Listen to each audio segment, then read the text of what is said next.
وعلى آل إبراهيم إنك حميد مجيد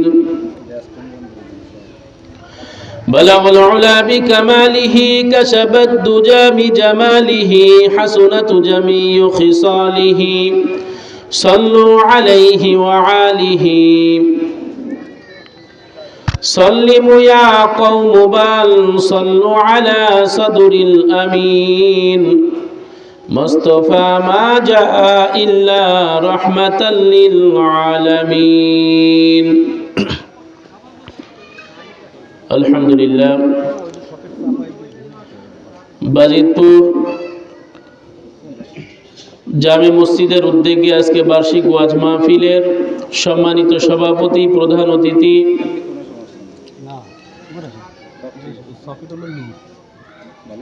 এলাকার যুবক ভাইয়েরা, পর্দার অন্তরালে মা ও বোনেরা, সর্বপ্রথম সেই মহান রব্বুল আলামিনের দরবারে শুকরিয়া আদায় করছি। যেই মহান রব্বুল আলামিন আমাদেরকে দিনের একটি মজলিস, দিনের একটি মুজাকারা, দিনের কিছু কথাবার্তা শোনা এবং বলার তৌফিক দান করেছেন। এই জন্য সকলের শুকরিয়া আদায় করার দরকার। সকলে বলি আলহামদুলিল্লাহ। আল্লাহ তাআলা আমাদেরকে সুস্থতার হায়াত বৃদ্ধি করে দিয়েছেন, সুস্থ রেখে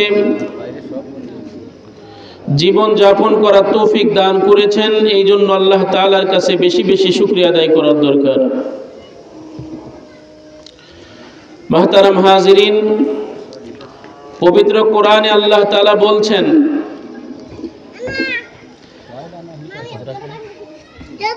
وعباد الرحمن الذين يمشون على الأرض هونا وإذا خاطبهم الجاهلون قالوا سلاما। আল্লাহ তাআলা এই আয়াতের মধ্যে রহমানের বান্দা কারা তাদের পরিচয় তুলে ধরেছেন। পৃথিবীর শুরু থেকে শেষ পর্যন্ত যত মানুষ দুনিয়াতে আসবে, যত জিন দুনিয়াতে আসবে, সবই আল্লাহ তাআলার সৃষ্টি মাখলুক, সবই আল্লাহ তাআলার বান্দা। কিন্তু এখানে আল্লাহ তাআলা রহমানের বান্দা কারা তাদের পরিচয় তুলে ধরেছেন। সব আল্লাহ তাআলার বান্দা হইলেও এক শ্রেণীর লোক ব্যতীত রহমানের বান্দা কেউ হতে পারবে না। রহমানের বান্দা কারা? আল্লাহ তাআলা বলছেন, যাদের মনের মধ্যে কোনো অহংকার নাই। এক নাম্বার বৈশিষ্ট্য হলো, যাদের মনের মধ্যে কোনো অহংকার থাকবে না তারা হলো রহমানের বান্দা। এবং যখন এই অহংকার মুক্ত ব্যক্তিদের সাথে যখন জাহেলের সাথে আলোচনা হয়, কথাবার্তা হয়, এই অহংকার মুক্ত ব্যক্তি সে নিচের দিকে তাকিয়ে সালাম দেয়, আদান প্রদান করে, কথাবার্তা বলে, সিনাও কখনো উপরের দিকে দেয় না, সিনা টান টান করে না, মুসাফিরের মতো পৃথিবীতে চলাচল করে। একেই বলা হয় রহমানের বান্দা। এরপরে অহংকারের সাথে সাথে যাদের মনের মধ্যে মুনাফিকি থাকে, এরাও রহমানের বান্দা হতে পারে না। আর মুনাফিক, আপনারা সকলেই জানেন যে মুনাফিকের আলামত হলো তিনটি। যখন কথা বলে মিথ্যা বলে, ওয়াদা করলে ওয়াদার খিলাফ করে, এবং আমানত রাখলে আমানত ভঙ্গ করে।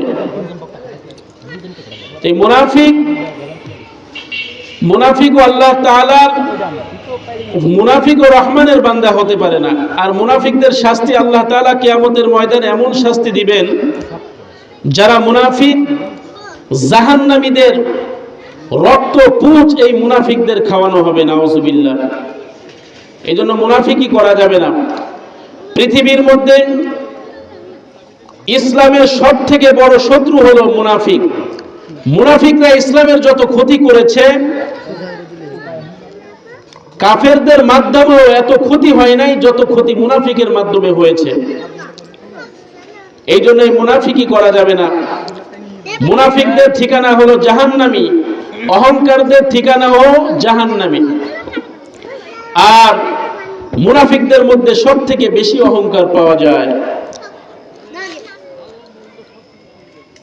এই জন্য আপনারা সকলেই জানেন, আব্দুল্লাহ ইবনে উবাই ইবনে সুলুস একজন বড় মুনাফিক ছিল। তার ছেলে আব্দুল্লাহ, তিনি একজন সাহাবী, বড় ধরনের সাহাবী। তার পিতা মুনাফিক। নবী আরবি সাল্লাল্লাহু আলাইহি ওয়াসাল্লামকে এই আব্দুল্লাহ ইবনে সুলুস, আব্দুল্লাহ ইবনে উবাই ইবনে সুলুস যে কি পরিমাণ আল্লাহ রাসূলকে কষ্ট দিয়েছে, তিনি যে পরিমাণ কষ্ট দিয়েছে, এতটা কষ্ট কোন মুনাফিকের থেকে আল্লাহ রাসূল পায় নাই। ইন্তেকালের অন্তিম সময়, যখন ইন্তেকালের সময় এসে যায়, এই মুহূর্তে আব্দুল্লাহ ইবনে উবাই ইবনে সুলুস বলতেছে, আব্দুল্লাহ তুমি তো সাহাবী, আমি তো দুনিয়া থেকে চলে যাব, তো আমি যখন চলে যাই, চলে যাওয়ার পরে আমার জানাজাটা যেন মুহাম্মদুর রাসূলুল্লাহ সাল্লাল্লাহু আলাইহি ওয়াসাল্লাম করে। মুহতারাম হাজিরিন, মানুষ মৃত্যুর সময় অনেক চিন্তা ভাবনা করে। এরা মনে করে যে যদি মৃত্যুর পরে জানাজাটা ভালো একজন আলেমে পড়ায়, ভালো একজন আল্লাহর ওলি পড়ায়, তাহলে মনে হয় মুক্ত পেয়ে যাব, আল্লাহ মনে হয় ক্ষমা করে দিবেন। এই জন্য আব্দুল্লাহ ইবনে উবাই ইবনে সুলুস সে ওসিয়ত করে গেছেন, আব্দুল্লাহ তুমি তো আল্লাহ রাসূলের সাহাবী, আমি তোমাকে ওসিয়ত করে গেলাম আমার জানাজার নামাজটা যেন মুহাম্মদুর রাসূলুল্লাহ সাল্লাল্লাহু আলাইহি ওয়াসাল্লাম পড়ায়। আব্দুল্লাহ ডাক দিয়ে বলেন, আব্বাজান জীবনটা ভইরা আল্লাহ রাসূল সাল্লাল্লাহু আলাইহি ওয়াসাল্লামের সাথে দুশমনি করে গেছেন, মুনাফিকি করে গেছেন, আল্লাহ রাসূলকে শান্তিতে থাকতে দেন নাই।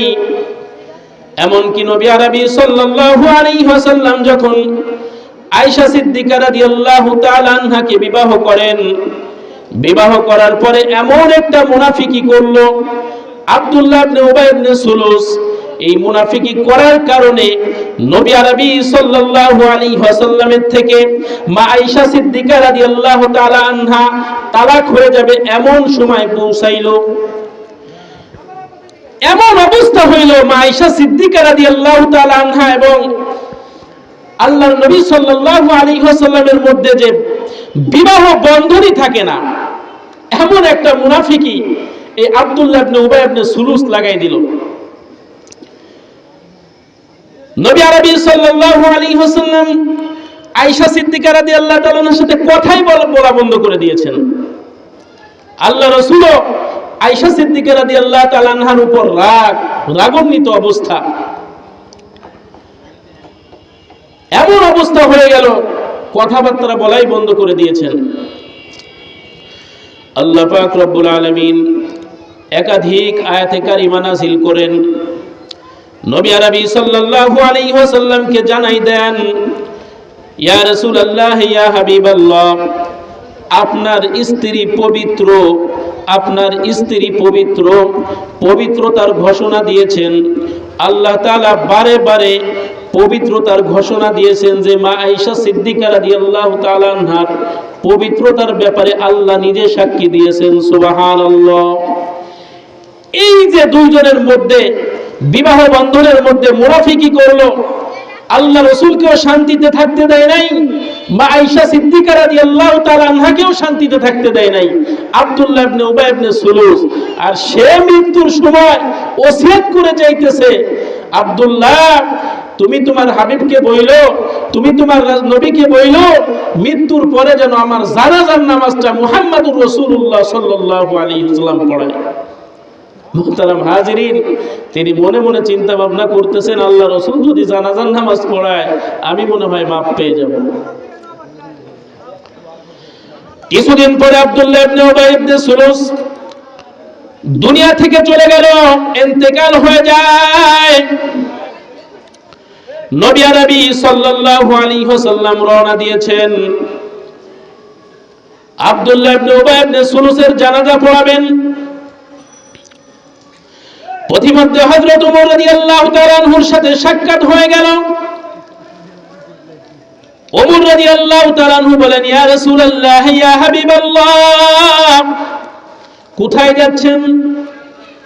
নবী আরবি সাল্লাল্লাহু আলাইহি ওয়াসাল্লাম বলেন, আব্দুল্লাহ ইবনে উবাই ইবনে সুলুস দুনিয়া থেকে চলে গেছে, ওসিয়ত করে গেছে আমি যেন তার জানাজার নামাজটা পড়াই। এই জন্য তার জানাজার নামাজ পড়ানোর জন্য যাইতেছি। ওমর রাদিয়াল্লাহু তাআলা আনহু বলেন, হে নবী, সারাটা জীবন আব্দুল্লাহ ইবনে উবাই ইবনে সুলুস আপনার দুশমনি করে গেল, আপনার সাথে মুনাফিকি করে গেল, ইসলামের সাথে মুনাফিকি করে গেল, আর তার জানাজার নামাজ আপনি পড়াবেন? মুনাফিক তো 40 বার তওবা না করা পর্যন্ত আল্লাহ মুনাফিককে maaf করেন না। নবী আরবি সাল্লাল্লাহু আলাইহি ওয়াসাল্লামের কত দয়া, কত মায়া। আল্লাহ রাসূল বলেন, হে ওমর, মৃত্যুর সময় ওসিয়ত করে গেছে, যদি 40 বার না 50 বারও যদি তওবা করা লাগে, আমি আব্দুল্লাহ ইবনে সুলুস, আব্দুল্লাহ ইবনে উবাই ইবনে সুলুসের জন্য তওবা করব। এইভাবে নবী আরবি সাল্লাল্লাহু আলাইহি ওয়াসাল্লামকে শত কষ্ট দেওয়ার পরেও আল্লাহর হাবিব জানাজায় উপস্থিত হবেন।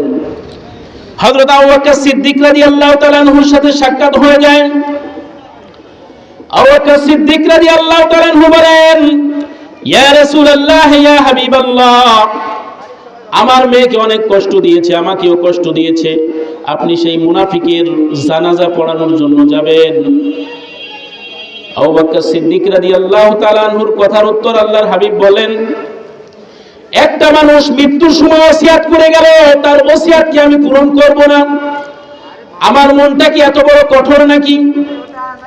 যদি 40 বার নয়, 50 বার নয়, 100 বারও যদি তওবা করা লাগে, আমি তার জন্য আল্লাহর কাছে maaf চাইবো, যেন আল্লাহ তাআলা তাকে maaf করে দেন। হযরত উসমান গনি রাদিয়াল্লাহু তাআলা আনহু সহ হযরত আলী রাদিয়াল্লাহু তাআলা আনহু দুইজন সাহাবীও নিষেধ করলেন। তারপর আল্লাহর হাবিব সাল্লাল্লাহু আলাইহি ওয়াসাল্লাম আব্দুল্লাহ ইবনে উবাই ইবনে সুলুসের জানাজায় উপস্থিত হয়ে যায়।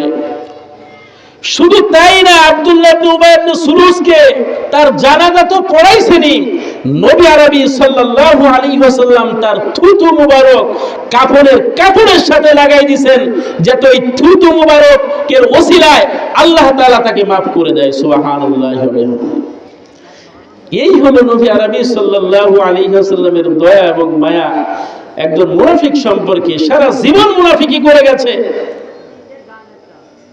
সারা জীবন ইসলামের ক্ষতি করে গেছে, এরপরেও আল্লাহ রাসূল জানাজায় যাওয়ার জন্য উপস্থিত হয়ে গেছে। নবী আরবি সাল্লাল্লাহু আলাইহি ওয়াসাল্লাম তার জানাজা সম্পূর্ণ করলেন, দাফন কাফন সম্পূর্ণ হয়ে গেল, থুতু মুবারক কাফনের মধ্যে লাগাই দিলেন। আল্লাহ তাআলার সাথে সাথে ডাক দিয়ে বলেন, হাবিব, আপনি কি মনে করেছেন সারা জীবন আপনার বিরোধিতা করেছে, মাই আয়েশা সিদ্দিকের বিরোধিতা করেছে, সমস্ত সাহাবায়ে কেরামদের বিরোধিতা করেছে, ইসলামের বিরোধিতা করেছে, যার জিন্দেগিটা মুনাফিকি করতে করতে কাটিয়েছে, আর আমি কি তাকে maaf করব নাকি? তার কোনোদিনও ক্ষমা হবে না, সে কোনোদিনও জান্নাত পাবে না, সে আজরমকাল তার মৃত্যুর পরেও জাহান্নাম ভোগ করতে হবে। এই জন্য একজন সারা জীবন মুনাফিকি করে গেল, আল্লাহ তাআলা তাকে maaf করবেন?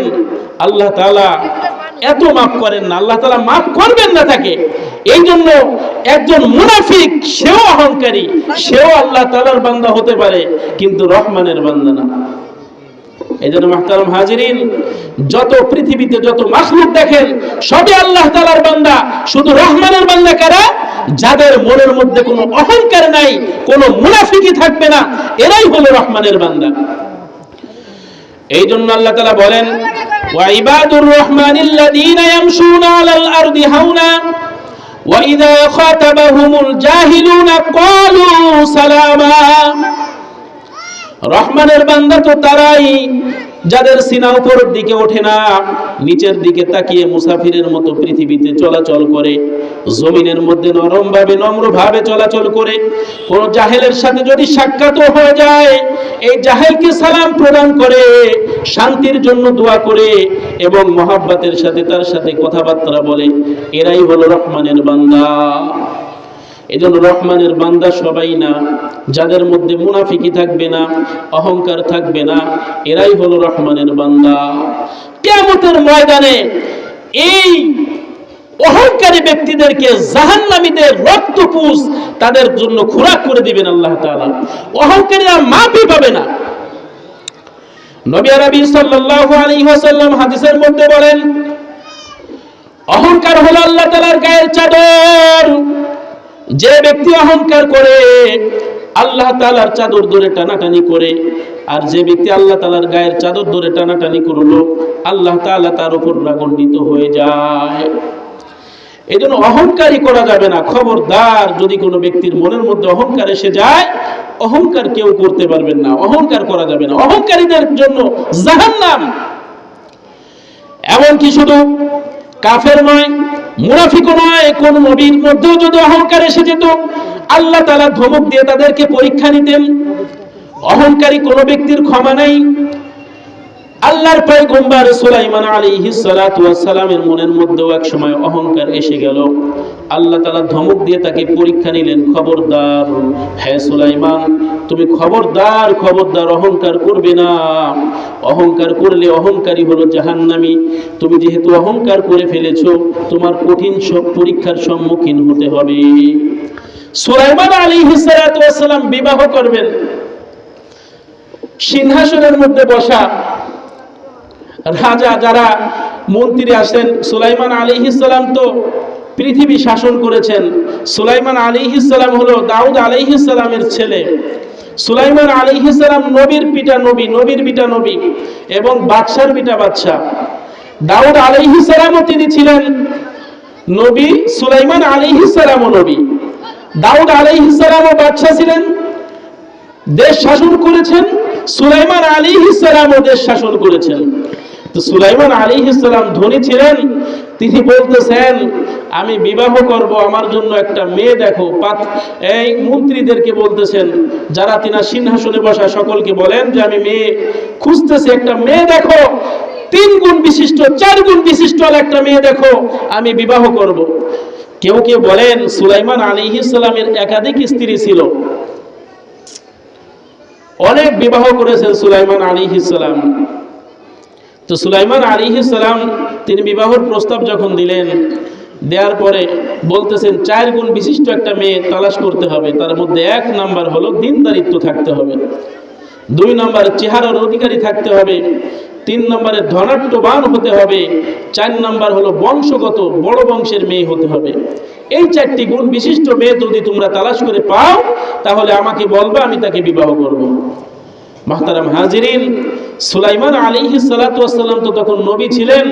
আর এই সুলাইমান আলাইহিস সালাতু ওয়াস সালামের জামানায় তো আর ক্যামেরা ছিল না, কি ছিল, টিভিও ছিল না। সুলাইমান আলাইহিস সালাম যে ভাষণ দিবেন, সামনাসামনি আসবেন, সমস্ত মানুষ যে তাকে চিনবে এরকম চেনেও না অনেকে। কারণ সারা পৃথিবী তিনি শাসন করেছেন, এক এলাকায় চিনলে অন্য এলাকায় তাকে চেনে না, শুধু নামই শুনছে পয়গম্বর সুলাইমান। এই সুলাইমান আলাইহিস সালাম যখন ঘোষণা করেছেন, সমস্ত মানুষের মধ্যে বিভিন্ন মানুষ, মন্ত্রীরা, উজির নাজির সকলেই ঘোষণা করে দিয়েছে যে সুলাইমান বিবাহ করবে, তবে মেয়ের মধ্যে 4টি গুণ থাকতে হবে। সুলাইমান আলাইহিস সালাতু ওয়াস সালাম এই ঘোষণা করলেন। ঘোষণা করার পর সারা দেশে ঘোষণা হয়ে গেল সুলাইমান বিবাহ করবে। আল্লাহর পয়গম্বর সুলাইমান বিবাহ করবে। 4টি শর্ত দিয়েছেন, এই 4টি গুণ বিশিষ্ট মেয়ের বিবাহ পেলে সুলাইমান আলাইহিস সালাতু ওয়াস সালাম বিবাহ বন্ধনে আবদ্ধ হবেন। আল্লাহর পয়গম্বর সুলাইমান আলাইহিস সালাতু ওয়াস সালামের এই ঘোষণা শুনে এক জাইলের মেয়ে, তিনি ওই ঘোষণা শুনেছেন। কিভাবে শুনছেন? জাইলে আর জাইলের স্ত্রী তিনারা বলা বলি করতেছেন যে আমাদের তো একটা মেয়ে আছে, সুলাইমান নবী বিবাহ করবেন, 4 গুণ বিশিষ্ট মেয়ে, তো আমাদের একটা মেয়ে, এই মেয়ের মধ্যে তো 3টা গুণ আছে, 2টা গুণ আছে, আর 2টা গুণ তো নাই। তো আমার মেয়ে যদি আমি পয়গম্বরের সাথে বিবাহ দিতে পারতাম তো আল্লাহ তাআলার কাছে কিয়ামতের ময়দানে নাজাত পেয়ে যাইতাম। সুবহানাল্লাহ, কি ধারণা যে একজন নবীর সাথে যদি তার মেয়েটা বিবাহ দিতে পারতো, কিয়ামতের ময়দানে নবীর শ্বশুর হওয়ার কারণে আল্লাহ তাআলা তাকে নাজাত দিয়ে দিত। এই একটা ধারণা নিয়ে তিনারা দুইজন বলাবলি করতেছিলেন। তো মেয়ে পর্দার মধ্যে থেকে মেয়ে এই কথাটা শুনছে পিতার কাছ থেকে। তো মেয়ে শুনতে চাইতেছে, আব্বাজান কি বলাবলি করেন? কই তোমার শোনার দরকার নেই। তো স্ত্রী বলতেছেন, তুমি সুলাইমান আলাইহিস সালামকে কারো মাধ্যমে প্রস্তাব দাও। এবার স্বামী বলতেছে, খবরদার, প্রস্তাব দিলে আমাকে হত্যা করে ফেলবে, কারণ আমি হলাম জাইলা। আমার মেয়েকে একজন নবী বিবাহ করে? আমার বংশ নাই, আমার টাকা পয়সা নাই, আমার মেয়ে কিভাবে বিবাহ করবে? মুহতারাম হাজিরিন, সুলাইমান আলাইহিস সালামের এই ঘোষণা শুনে মেয়েটা একটা চিঠি লিখছে সুলাইমান আলাইহিস সালামের বরাবর। চিঠিটা যেভাবেই হোক মন্ত্রীর মাধ্যমে সুলাইমান আলাইহিস সালামের কাছে দিয়েছেন। সুলাইমান আলাইহিস সালাম সিংহাসনের মধ্যে বসা। এবার এক মন্ত্রী বলতেছেন, আল্লাহর পয়গম্বর, আপনার জন্য একটা চিঠি আছে, আপনি চিঠিটা পড়েন। তখন পড়লেন। পড়ার পরে দেখতেছেন যে একটা জাইলের মেয়ে তাকে বিবাহের প্রস্তাব দিয়েছে। চিঠির মধ্যে লেখা, আমার সালাম গ্রহণ করুন, আমি আল্লাহর রস্তে আল্লাহকে রাজি খুশি করার জন্য, আল্লাহকে পাওয়ার জন্য আপনার বিবাহ বন্ধনে আবদ্ধ হতে চাই। নিচেই তার ঠিকানা দেওয়া আছে এবং তার পিতার নাম যাই। তিনার পিতা জাইলে মাছ ধরে, মাছের ব্যবসা করে, মাছ ধরে। এটা সুলাইমান আলাইহিস সালাম যেভাবে হোক জেনে গেছেন। এবার সুলাইমান আলাইহিস সালাম সিংহাসন থেকে দাঁড়াইলেন। দাঁড়ানোর পরে রাগান্বিত হয়ে গেলেন। রাগান্বিত হওয়ার পরে বলতেছেন, কত বড় সাহস, কত বড় সাহসওয়ালা মেয়ে আমাকে প্রস্তাব দেয় বিবাহ করার জন্য, যার মধ্যে 4টে গুণ নাই, 2টে গুণ। একটা ফহিন্দির মেয়ে, একটা গরিব ঘরের মেয়ে আমাকে বিবাহের জন্য প্রস্তাব দেয়। এত বড় সাহস হয়ে গেল কিভাবে? সুলাইমান আলাইহিস সালাম এই কথা বলার পরে যখনই এই খবরটা মেয়ের কাছে যায়, মেয়েটা প্রতিদিন নামাজ পড়ে আল্লাহর কাছে কান্নাকাটি করে, আল্লাহর কাছে কান্নাকাটি করে। মেয়েটা হলো সুন্দরী, পর্দাশীল এবং দিনদার মেয়ে, আল্লাহর কাছে কান্নাকাটি করে। সাথে সাথে আল্লাহ তাআলা সুলাইমান আলাইহিস সালামকে জানাই দেন, হ্যাঁ সুলাইমান। এরপরে সুলাইমান আলাইহিস সালাম বলেন, আমি হলাম বাদশার বেটা, বাদশা, নবীর বেটা নবী, আমাকে একটা সাধারণ ঘরের মেয়ে প্রস্তাব দেয় বিবাহ করার জন্য। এই কথা বলার পরে আল্লাহ পাক রব্বুল আলামিন ডাক দিয়ে বলেন, পয়গম্বর, আপনার মধ্যে অহংকার এসে গেছে। খবরদার, খবরদার, আপনার মধ্যে অহংকার এসে গেছে। আপনি অহংকার করেছেন, আর এই অহংকার করার জন্য আপনার পরীক্ষা দিতে হবে, পরীক্ষার সম্মুখীন আপনার হতে হবে। আল্লাহ পাক রব্বুল আলামিন এমন পরীক্ষা দিয়েছেন, তার কঠিন পরীক্ষার সম্মুখীন তিনি হয়েছেন। এই জন্য মুহতারাম হাজিরিন, কোন মানুষকে আল্লাহ তাআলা ছাড়েন নাই। যদি কোনো ব্যক্তির মনের মধ্যে অহংকার এসে যায়, এই অহংকারের কারণে আল্লাহ তাআলা তাকে যেভাবেই হোক কোনো আযাবের মধ্যে গ্রেফতার করেছেন, আর নয় তাকে কিয়ামতের ময়দানে জাহান্নাম দিয়ে দিবেন। এই জন্য অহংকার করা যাবে না। একজন পয়গম্বর, তিনাকে আল্লাহ তাআলা ছাড়েন নাই। কেমন পরীক্ষা করেছেন? এমন এমন পরীক্ষা করেছেন যে সুলাইমান পয়গম্বর, এই সুলাইমান আলাইহিস সালামকে দিয়ে আল্লাহ তাআলা মাছও ধরাইছেন, জাইলের কাজও করছেন, জাইলের বাড়ি খানাও খাইছেন, জাইলের বাড়ি তিনি কাজও করেছেন, গোলামিও করেছেন। আল্লাহ তাআলা তাকে গোলামিও করাইছেন এই অহংকার করার কারণে। এই জন্য সুলাইমান আলাইহিস সালাম এত বড় রাজা ছিলেন, নবীর পিতা নবী ছিলেন, বাদশার পিতা বাদশা ছিলেন, এরপরেও আল্লাহ তাআলা তাকে পরীক্ষার সম্মুখীন করেছেন। এই জন্য মুহতারাম হাজিরিন, আমরা তো সাধারণ মানুষ। এই যে আমাদের মনের মধ্যে যদি একবার অহংকার এসে যায়, আর আল্লাহ তাআলা নিজেও ঘোষণা করেছেন যে অহংকার ব্যক্তি খাদ্য হবে হলো জাহান্নামের রক্তপুষ, জাহান্নামীদের রক্তপুষ। আর অহংকারী ব্যক্তি কিয়ামতের ময়দানে আল্লাহর সামনে এমন ভাবে উপস্থিত হবে যে পিঁপড়ার মতো আকৃতিতে দলা ধরে ধরে ধরে আল্লাহর সামনে উপস্থিত হবে। মানুষের আকৃতি তাদের মধ্যে থাকবে না। যারা অহংকার করে তাদের মনের মধ্যে, তাদের ভিতরে মানুষের আকৃতি থাকবে না। পিঁপড়ার আকৃতিতে আল্লাহ তাআলার সম্মুখে উপস্থিত হবে। নাউজুবিল্লাহ। এটা হলো অহংকারীদের অবস্থা। সুলাইমান আলাইহিস সালাতু ওয়াস সালাম কেমন পরীক্ষার সম্মুখীন হয়েছেন? সুলাইমান আলাইহিস সালাতু ওয়াস সালাম সুলাইমান আলাইহিস সালাতু ওয়াস সালাম এমন পরীক্ষার সম্মুখীন হয়েছেন যে সুলাইমান আলাইহিস সালাতু ওয়াস সালামের হাতে ছিল আংটি। এই আংটির তাবেদারি করত হাজার হাজার জিনে এবং পরীতে। সুলাইমান আলাইহিস সালাতু ওয়াস সালামের আংটিও হারিয়ে গিয়েছিল এবং সুলাইমান আলাইহিস সালামের রাজত্ব একসময় চলে যায় অহংকারী করার কারণে। আস্তে আস্তে সুলাইমান আলাইহিস সালাতু ওয়াস সালাম তিনি রাজত্ব ফিরে পেয়েছেন, কিন্তু অনেক বড় পরীক্ষার সম্মুখীন হয়ে। এই জন্য মুহতারাম হাজিরিন, আমাদের মনের মধ্যে কিঞ্চিত পরিমাণ অহংকার আনা যাবে না, অহংকারী করা যাবে না। অহংকারী করলেই আল্লাহ তাআলা কিয়ামতের ময়দানে আমাদের এমন অবস্থা করবেন। আসুন আমরা সকলে অহংকার মুক্ত জীবন যাপন করি। আল্লাহ তাআলা আমাদের সকলকে অহংকার মুক্ত জীবন যাপন করার তৌফিক দান করুক। আমিন। ওয়া আলাইনা ইল্লাল বালাগ।